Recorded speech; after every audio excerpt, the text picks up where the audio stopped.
Miss Satinder Ragobur will relate the theme for today's lecture with her experience in the global field. Ma'am has over 40 years of experience as an academic based in Mauritius in India. She's worked at the University of Mauritius, where she also served as the Dean of Faculty of Social Sciences and Humanities. She's taught a wide range of courses in social work, development studies, and women studies. She has co-authored books on women and development and also provided consultancy services to many organizations, including the UNICEF, UNDP, European Union, Ninth EDF program, SOS Children Village, Mauritius, among many others. Ma'am has also provided services to the government of Mauritius in honorary, serving as chairperson for Advisory Committee for Prices and Consumer Protection, Training and Employment of Disabled Persons Board, and Youth Rehabilitation Services. I welcome you, ma'am, for taking time to engage with our students on this important issue of gender studies. And over to you, ma'am. Good afternoon to everyone, and thank you very much for that kind introduction. It's a pleasure to be able to interact with you and the students.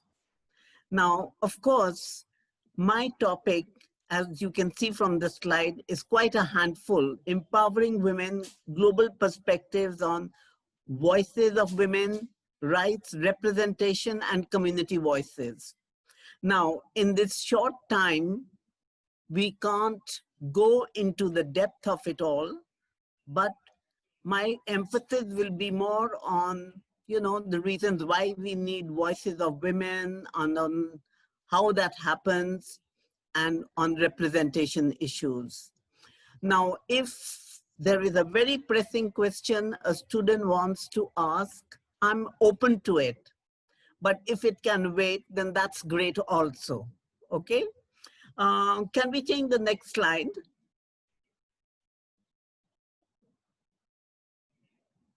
Hello? Can we have the next slide? Okay. Now, we are today, as you know, probably some of you are celebrating it. And some of us are also lamenting about it. This year, 2020, which we are all waiting for it to end soon, it has been quite paradoxical and exceptional. We've had the worldwide COVID infection, and less understood or spoken, vocalized about is a gender dimension, that it's asserted that there is also a shadow pandemic of domestic violence during lockdown periods. Certainly it happened in Mauritius. Domestic violence cases increased, with either due to the lockdown or reinsertion of old habits. On a happier note, we've also witnessed the election of a women candidate to one of the highest and most powerful offices in the world, as the Vice President of the United States of America. And perhaps it's making people a little bit more happier in India and Tamil Nadu in particular, that the person has an Indian connection. That's Kamala Harris we are talking about. Now, we talk about generally in a way that we are living in a modern world. This modern world which is dominated by technology and globalization, and things are happening very fast. But actually, we are living in time dimension of different eras and spaces. You can have, if you look at the social pendulum, on the one hand, you may have more or less an ideal good society with equality, gender equality, no poverty, highly regulated, high technology use, move towards being most ethical.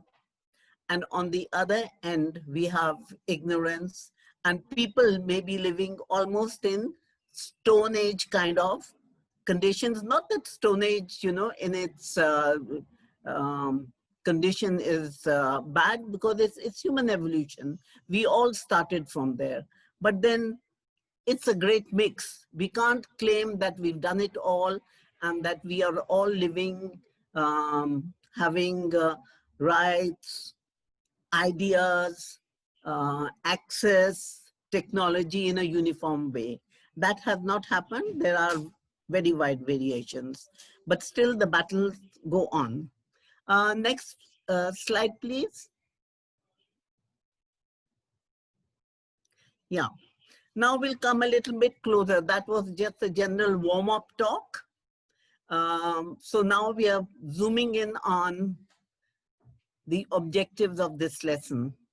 Now, we are supposed to explain the concept of women's voices and the significance for empowerment of women, and also not just women empowerment, but overall development of a society. Then we need to know, okay, we say if there is a thing like women's voices, then we need to know how they are created and how they are maintained and sustained. We come to the topic of social movements, because this is how women have walked the path and carved the way forward to make progress. We think about some leading social movements and their impact. Then we are going to look at the,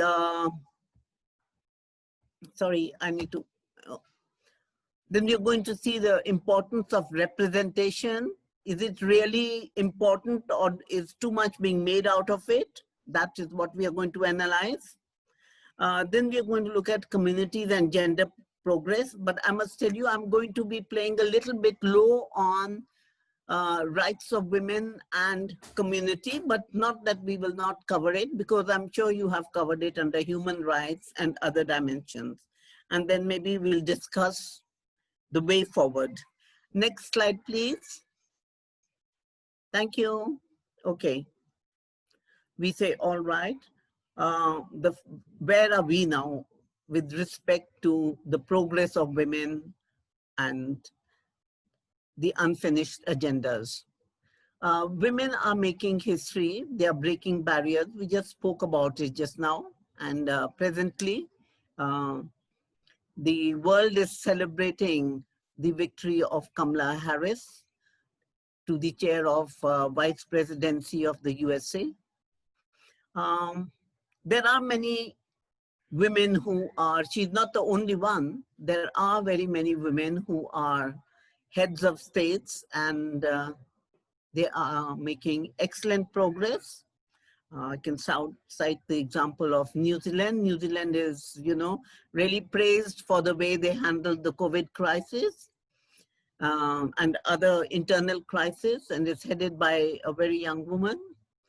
Now, in genteel society, I'm using the word in inverted commas, women are generally referred to as the better half.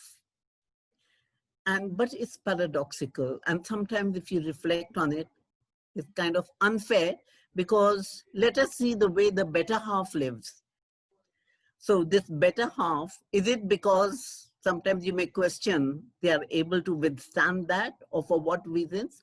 But this better half really lives in conditions of subservience to men within the family and the community. It's a world of silence which needs to be broken. Women don't easily speak out until we create conditions for them, encourage them to speak out. And we will examine that, how in social movements, what are the reasons where people will come forward to speak, and in other cases, they may be reticent.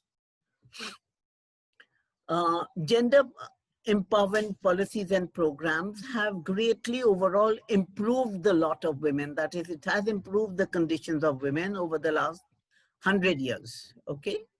And particularly the last 50 years, ever since 1975, when we had the International Women's Day first launched, and the Development Decade for Women. A lot of optimism came forth. Many countries signed, agreements and documents and made a commitment to improve the conditions of women and move towards gender equality. But having said all that, the progress is limited. It eludes a lot of women. A lot of women in rural areas, not only in India, but in all parts of the world, particularly the developing world, because here uh, patriarchy and social institutions have not been questioned. They remain there, and on top of that, we have plugged welfare programs, which very often don't even reach the grassroots women. I mean, today we talk about India being, the amount of mobile phones are there, but physically they may be there, but can all women use them to their advantage? To some extent, yes, but not totally. So we will, next slide, please. And we will still say that we still have miles to go before we can say, we've done the job. Okay, introduction here, we are saying why, what, and why on the voices of women. Now, what do we mean by voices of women? Voices very simply says, it is to say something or to express. It can be an opinion, it can be a condition, it can be a feeling. Okay. Women the world over want to establish their voice and not get lost in the voice of men. Okay. Remember, you may say, but why? What do you mean? Women are the talkative type. They talk so much. No, they may talk amongst themselves under conditions of safety and security, but generally, the norms have been from where women have evolved that a good woman remains silent. She bears the difficulties and she looks after the interest of the husband, the children, the male members in the family. Okay, we say subservient, yes, her needs become subservient to the needs of others. But we all have one life to live. And we all need to maximize the potential of this one life. Okay, so we would say that, okay, what we did in the past was not necessarily the right thing to do, and we have to look out and move forward. So why we should make women speak up? Uh, when women speak up, a collective awareness is generated on the situation of women, covering many domains. Women can speak about health, they can speak about education, they can speak about family relationships, they can speak about how the environment impinges upon them. Okay, but if you're just talking up from the perspective of human beings as mankind, we run the danger of missing that one out. Then the voices of women provides feedback for development policies and programs to make relevant interventions and to address gender needs and end gender-based discrimination, both in private and public domains. Women need to speak out against injustice and exclusion. Then feedback through the voices of women, we get feedback on how the programs and policies are reaching out to women. Are they meeting their needs, or are they creating new problems for women? Okay, say for example, voices of women should be heard. Say we have domestic violence legislation. Now, say the woman can go and seek the help of the police. But often once she's taken the help of the police, there's probably often no going back. But she didn't want this. She wanted something else for the violence to stop and to continue the family life. Or it can be other way around also. She wanted to make a clean break, but then needs job and security to be able to make that break. Okay. It presents realities from the perspective of women, which is a holistic approach. We want holistic approaches for sustainable development. When women speak out, other women and men can also learn from the experiences through the voices of women. So I hope I've given a comprehensive, the next slide, please. I think it may be an activity. Okay. All right, there's one little bit left. By raising the voices of women, collective effort is generated at national and global platforms, enabling women's movements to break the silence about male domination and violence against women. Okay, again, both in public and private spheres. Through women speaking out, it has promoted awareness and understanding of risk factors. When women speak out, they speak out about the conditions within which they live, and you can analyze the risk factors from that information. Okay, we move on to the next one, please. Thank you. All right, this is an activity. Does anyone want to answer this right now? Any Can you add? students? Do you want to add to that, or any staff wants to add to that? I may have missed out something. Students, any volunteers to reflect on this activity? Anybody wants to answer this?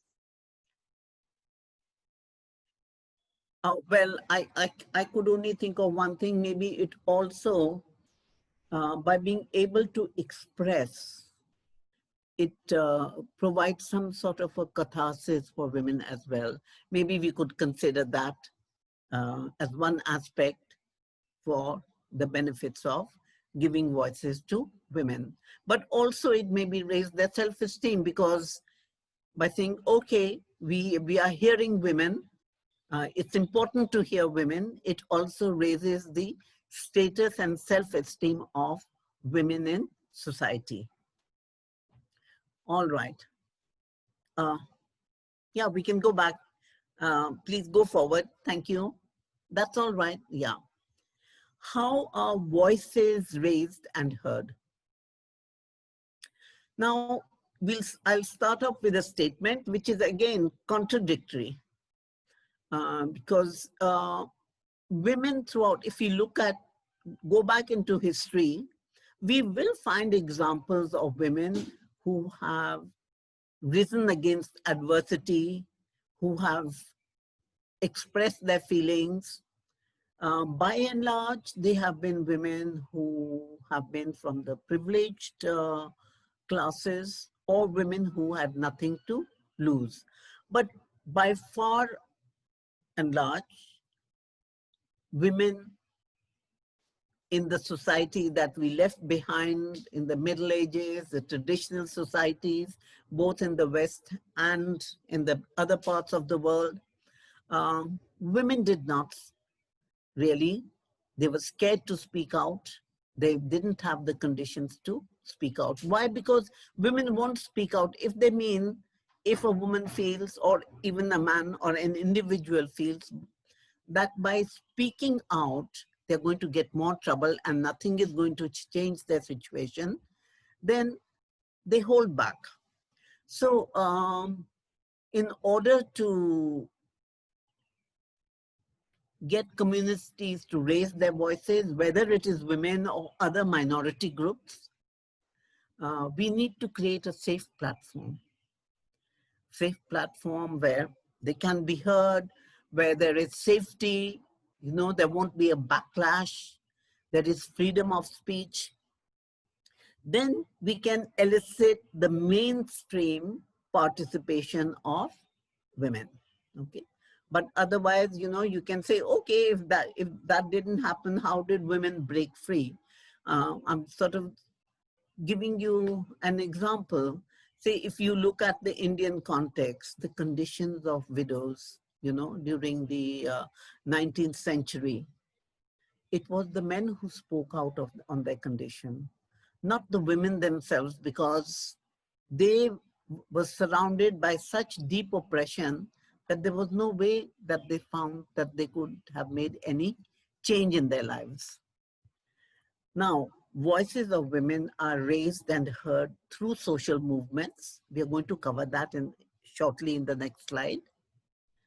We hear women through their presence in governance, what we call representation in governance at all levels, okay, from grassroots to the top, the international levels.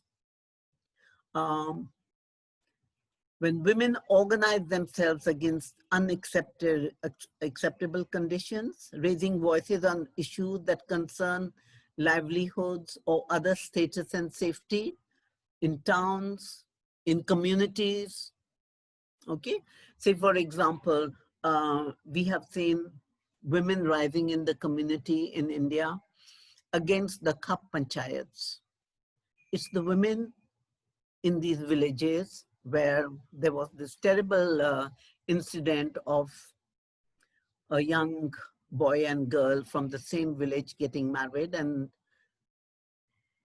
the little child sister had to pay for the doings of the brother, a decision taken by the Khap Panchayat.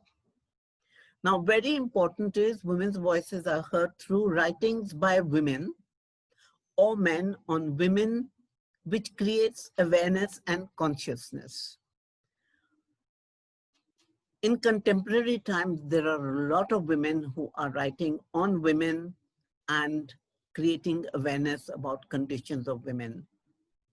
There are writers who are, academic research is produced, or even literature, short stories, but which highlight the conditions of women and create awareness and in society. But it's not just the women who write about the plight and conditions of women.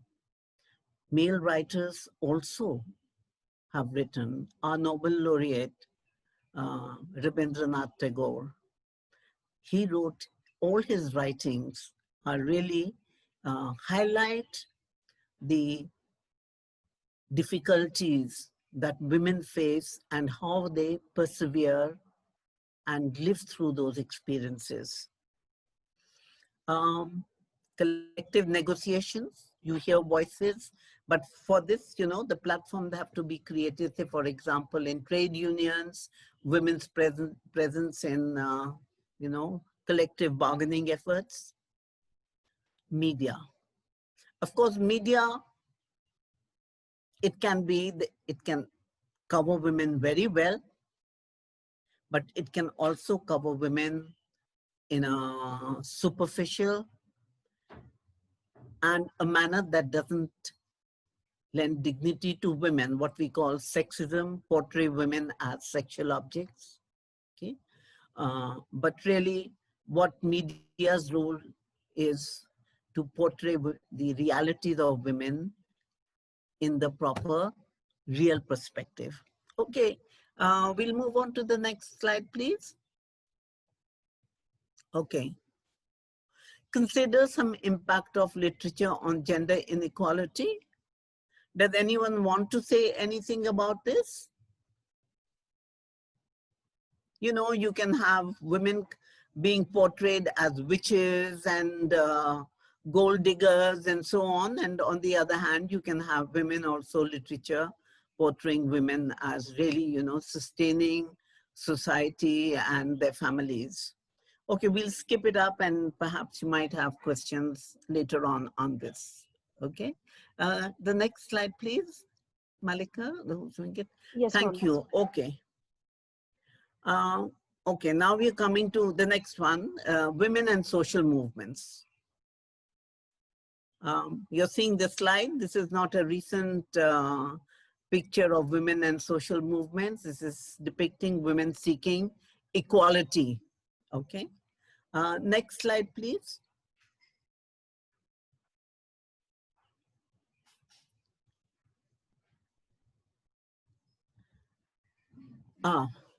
Okay, do you want me to comment on that? It's true. A lot of books do portray women in a wrong color. You see, the fact is, whatever is portrayed in books about women, it's picked up from the ground realities. You know, they say truth is stranger than fiction, whether it's fictitious writing or real writings. And okay, you have all kinds of women. Problem is that bad news tends to travel much faster, and the good part sometimes doesn't travel at all. You know, it's taken for granted or not considered. But bad news is sensational and everyone gets to it. Yes, and it can harm women. Okay, okay, now social movements. Yes, social movements raise the voices of women, they make women heard. Sociologists explain social movements. Any students who've got a sociological background? Because I'm just kind of assuming that there are not many students who may be familiar with these terms. Okay, sociologists explain social movements as large collectivity of people trying to bring about social change or resist social change. This is given by Samuel Clarke, who's a Canadian sociologist. And a more recent one, this is, goes to 1985, and more recent one is, you can say, social movements comprise networks of informal interactions between plurality of individuals. You know, they're not the same kind. Groups and organizations engaged in political or cultural conflicts on basis of collective identity, which means people, a diverse group of people get together on issues which are important to them and on the basis of which, the importance of which they identify with others and come together in networking. The social movements, they lie outside the formal sector. You know, you cannot say under organized structure organizations, if change is happening, you know, or if the planning commission is doing something, or Niti Aayog is doing something, we say, okay, that's a social movement. No, that's a planning process. And there isn't really conflict, but even if there is, old rules and regulations are replaced with new without much difficulties. So we say social movements work outside formal systems. Sociologists differentiate between different types of social movement. Now, particularly social movements that have been concerned related to women have been reform movements. They have been the abolitionists, women's movements, civil rights movements. Then you have revolutionary and political movements. These are movements which are directed at making change, okay, or a reaction to some programs or actions of governance. Then you have self-help improvements, self-help movements.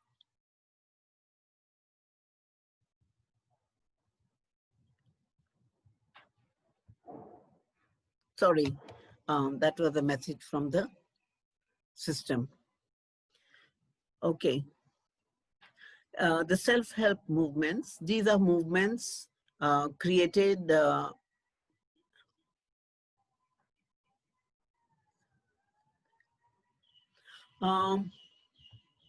okay, you have asked a question, say even in women's movements, you need the help of men.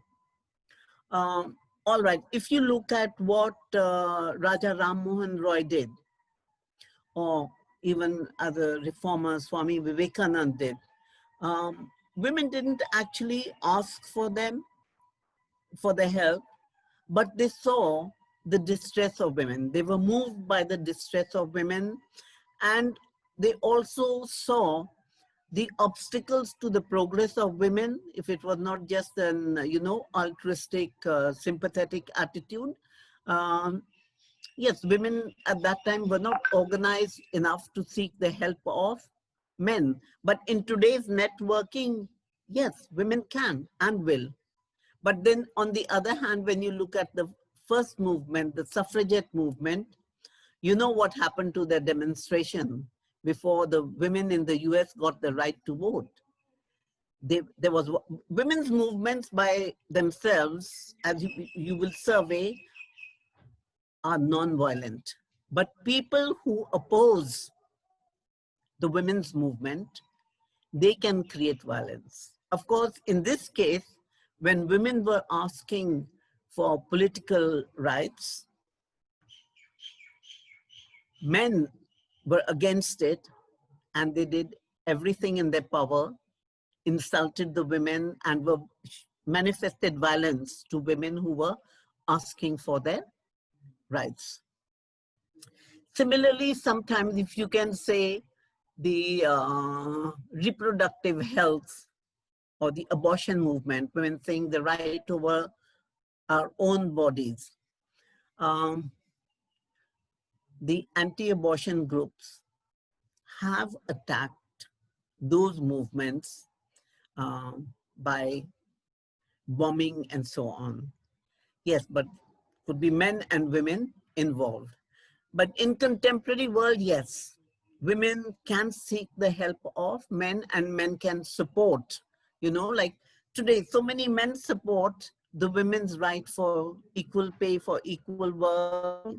In the labor unions, negotiations, men do support women.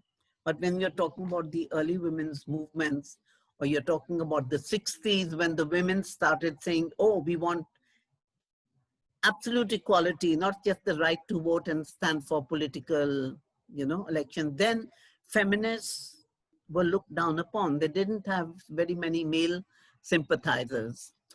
But having friends, both when it's reform for men or for women, having friends in the right places of the other gender definitely helps.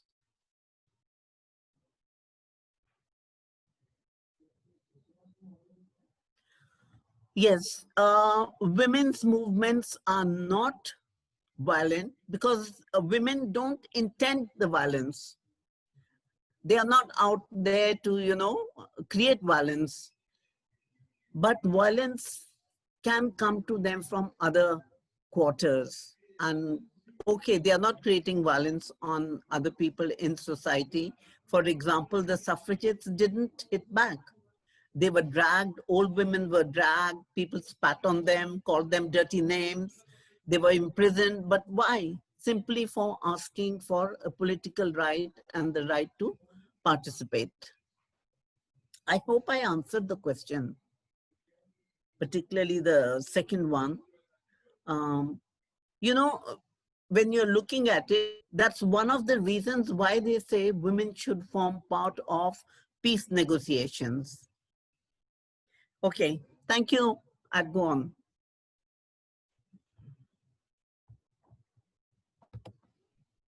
Okay.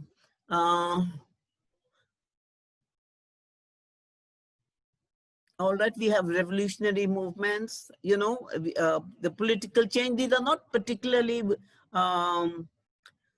women movement, but both men and women are there. Then the self-help movements, again, men and women is a sort of general example of a social movement. And then you have religious movements, different sects within religions, and so forth. Can we move to the next slide, please?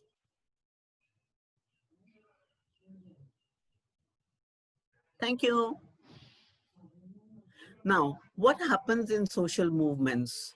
Social movements comprise actions like demonstrations. Yes, women go demonstrate, but in a peaceful way. If you have time, you want to look at the pictures, and definitely when we talked, I started this section on social movements, you see the picture of women They are just holding banners. They don't have weapons. They don't have anything aggressive. They're even smiling.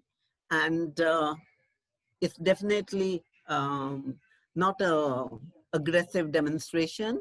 They have protest marches, strikes, petitions, okay, non-cooperation, say for example, not buying something which is made by somebody that has harmed women or harmful for women, then they will not, they can organize themselves for that.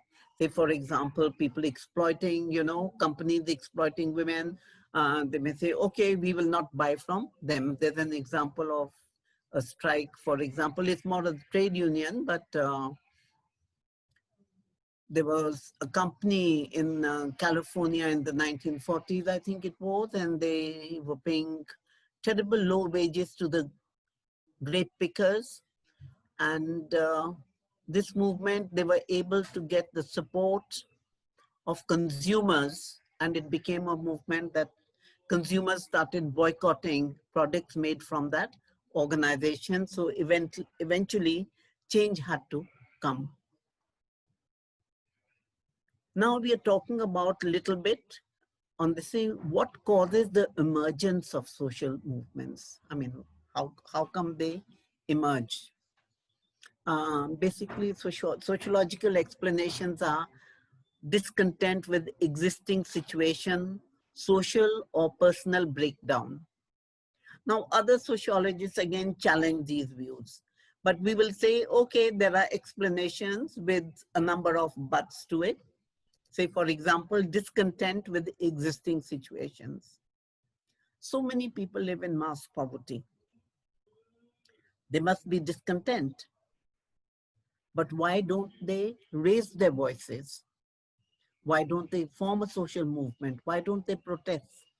It's because they realize that the situation is not going to improve, is not going to yield results. There is no hope that it will work, okay?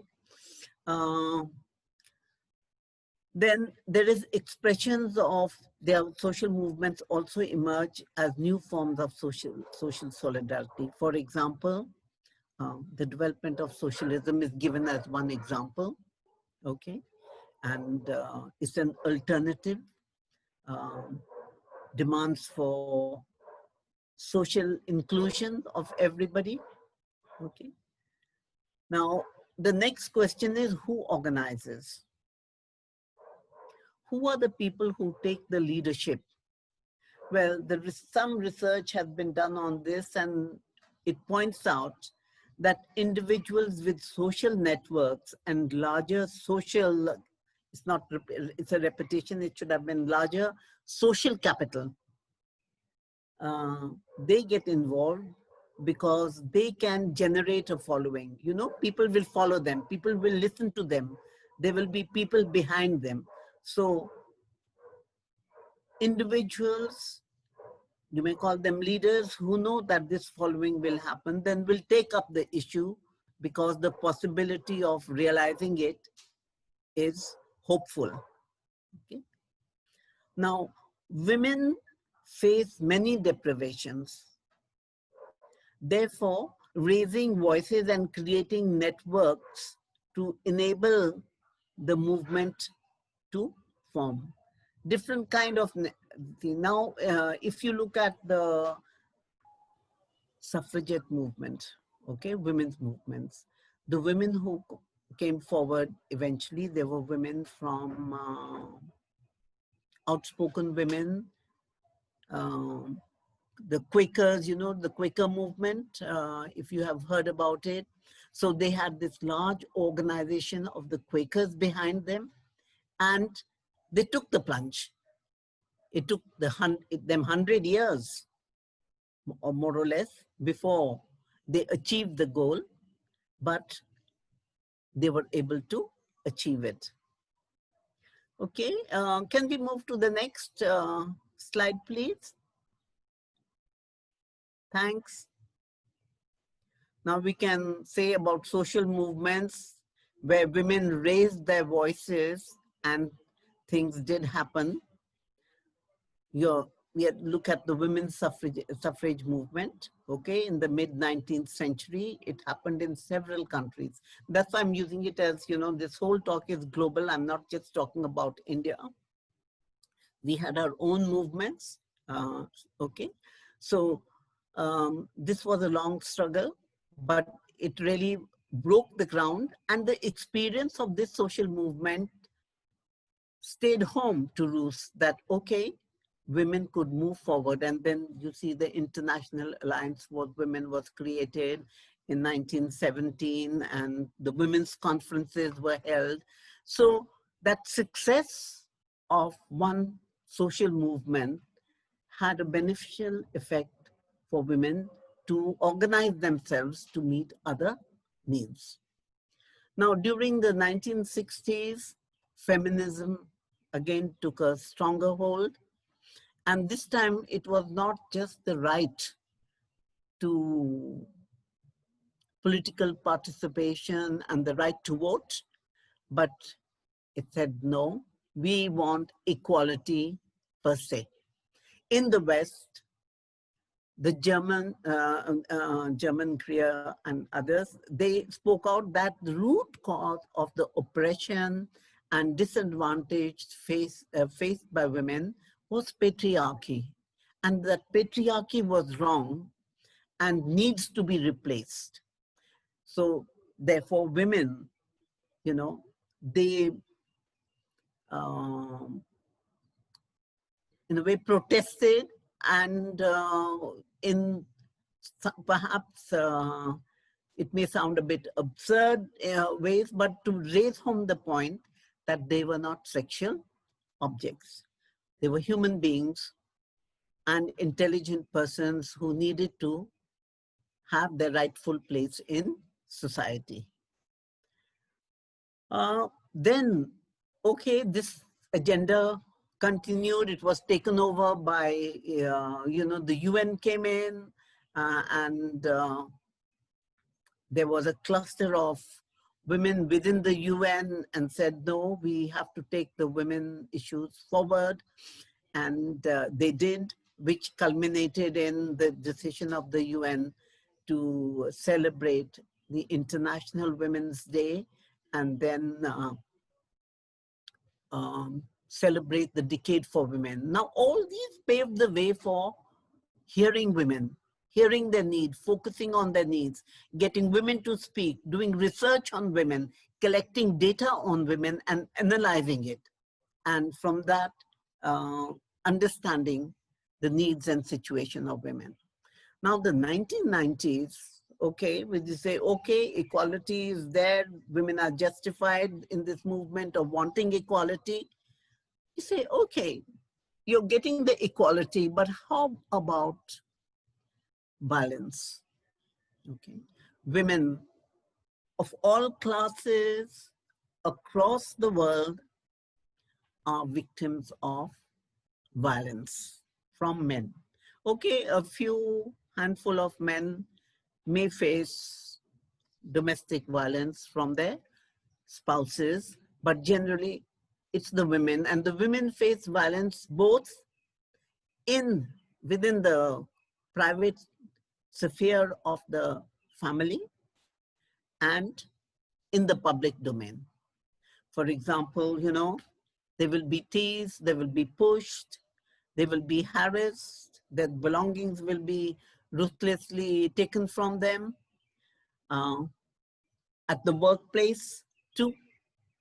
Whereas this would not happen to men. Don't do that to men.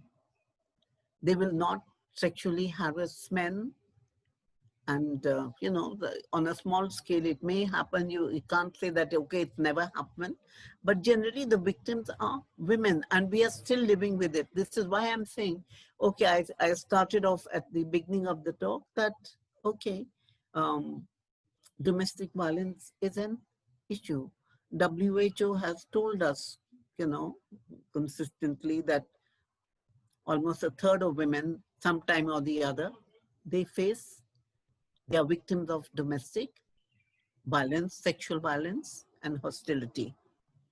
It's not only the physical violence that women may have, but even verbal violence against women, being insulted, you know, uh, people looking at women the wrong way, making them feel uncomfortable.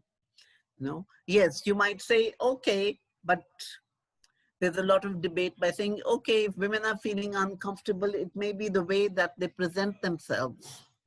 But you see, harassment and rape and assault happens to all women.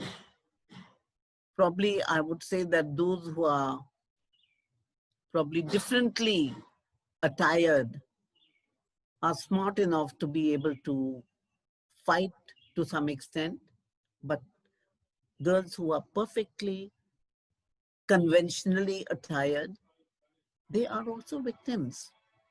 So it's not, its tendency has been to put the blame on women, that the women asked for it. It's not the women asking for it. We need to have the right attitude. How can you impose yourself unwillingly on another person? It's morally incorrect. No? And this is what we need to know. You can't destroy the spirit of another person. And if this thinking and awareness that needs to be generated and entrenched in society, so, you know, whatever be the form of attire or no attire, there would be safety and security. Okay. We can say, okay, these were examples of some very successful women's movements. And then you all must have heard of the campaign for nuclear disarmament, resistance against apartheid. Women were part of these movements, and women at uh, the campaign for nuclear disarmament has followers asking for dismantling of nuclear weapons because it is seen as a threat to the destruction of the world. And we've got now environmentalists where there are a lot of women who participate. Uh, Anyone wants to talk about, draw a simile about women's movement in India?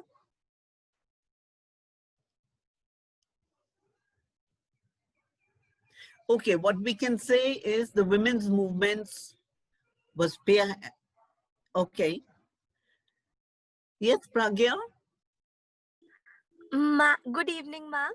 Ma'am, this was a question I wanted to ask, that we have not seen any such prominent prevailing women movement in India the way we saw in like USA for and in Britain and everywhere for their political right. Is the reason behind this is that we have got everything beforehand after independence, or the cultural expectations of being a proper like womanly woman is too high in India than other countries? Okay, I'm going to share a little bit of a perspective with you. All right. We definitely had the social reform movement in India during, you know, the mid 19th century. Okay, this was, to you can say, to the start of the 20th century, to the 1900s, when Raja Mohan Roy and Kesab Chandra Sen and other social reformers like Rana Dey, and we've talked about, you know, Swami Vivekanand, uh, they fought for women's right, not rights, but, you know, for abolishing sati, for abolishing exclusion of depriving women to learn, you know, particularly in the Eastern Indian society of the times. It was a sacrilege if women started reading and writing. Then the situation of widows, child marriages. These were atrocities, we may say, really extreme conditions, not the mainstream conditions, but extreme conditions which men took on and created, which they had sympathizers and followers, women, but women didn't come out in the community in those days. And we must also remember, okay, up to this time, let me answer this. And then what happened at the start of the 19th century, we started the independence movement, you know, the freedom from Britain. So with Mahatma Gandhi and other politicians, women joined the freedom struggle. So perhaps we can see that that got diluted. We didn't question our own patriarchy or, you know, whether this was right, the subjugation of women. At that time, we never say, you know, dowry should be abolished and it should not happen. It was an evil and things like that. That didn't take place at that time. Women didn't even sort of, women were getting educated. There's another thing that elite women in India had a better life. They could get educated either publicly or in Parda, have teachers teach them at home and so on. But in the mainstream, women were not allowed to get educated. But with the Arya Samaj movement, you see, which again took on board women's issues. And through religious, you know, meetings on using the religious platform, they promoted change in attitude towards women. The other was then, okay, yes, it got diluted and we never questioned the structural, the root causes of the oppression for women.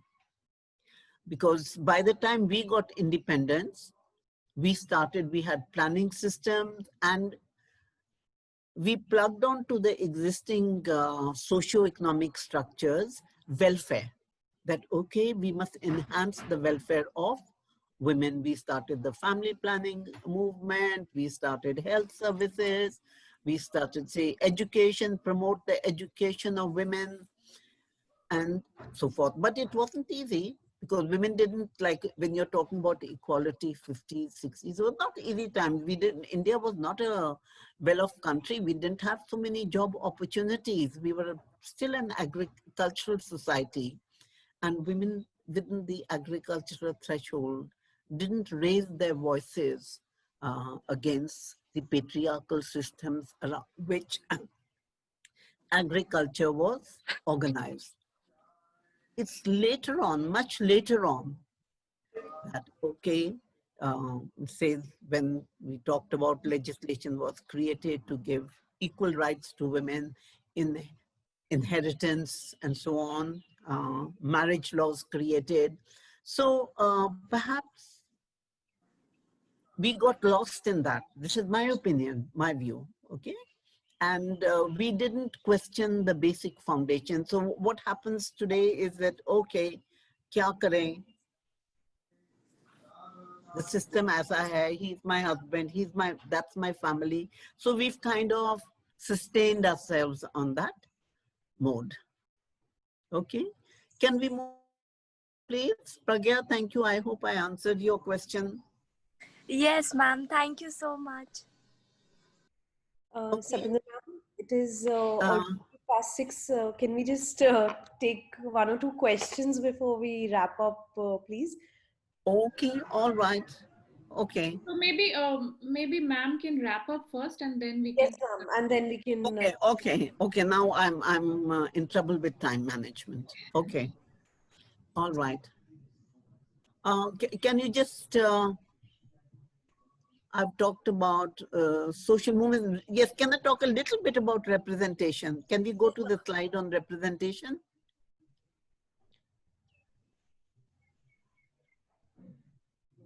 Okay, yes. Okay, the students can see the slides and they can read up from there on. It's not difficult. Yeah, the next slide, please. Yeah. Okay, again, what we are saying is equal representation of women in governance and decision making is essential for gender mainstreaming, okay, and improving women's reality. And why are we so much, you know, running after ensuring that equal representation of women in governance?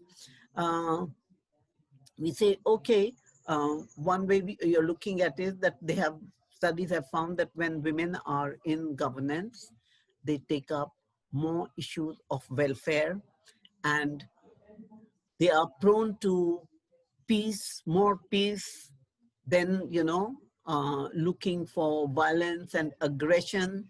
And so there is positive evidence. And the problem is that, okay, you have to be a little bit careful. You can, you will read all that about, this is just simple data that you can say, which show that things are happening. We are making a steady progress of getting representation of women in India. Even at the grassroots, the Panchayati Raj institutions have to have women on board. But what happens in the beginning is that women may not, especially when women are a minority with men, they just toe the line, or they don't say anything. And then men start to feel, but you see, they don't say anything, but women take their time. But once you have, created a critical mass of women, then definitely the women's representation benefits society. Okay, and then you've got the UN system working to create capacities, understanding of governance to ensure that the equal representation of women happens. Now, can we go to the summing up slide so I can just sum up from there just to the situation? Okay. Now, my summing up is that from all this, whether the hearing the voices of women making the women be heard through different means, media, books, their own voices, grassroots voices, etc., through research, the idea is to empower women and give them an equal place in society as citizens and human beings. But no country has achieved total gender equality, even the best of the countries. Women of all classes remain socially vulnerable for something or the other. Either it's a promotion issue, or, some other form of deprivation, or, violence. Okay, the next line says that. Now, the important thing is that in a world of technology, there's a quantum leap. We are high up the technology world, and women at the grassroots really have to take a big leap up, because technology is mainstreamed into society. So we really have to invest a lot. But then women in governance, in representation, at heads of institutions, not only in government, but as heads of corporations, business organizations, they will see through that, and they are supposed to lift up the bridge the gap between those who can't plug onto the technology and those that are very much happy with the technology. Okay, so I will sum that up. We haven't talked about human rights.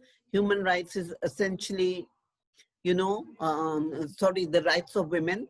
The rights of women, they emanate from the constitutions of countries, the customs and norms of the society in which women live. It comes from the human rights agenda, okay, which is now global and supreme. And each country, when the UN takes a decision, whether it is on right or it's on participation and so on, but each country implements it in its own way. Now, if they see that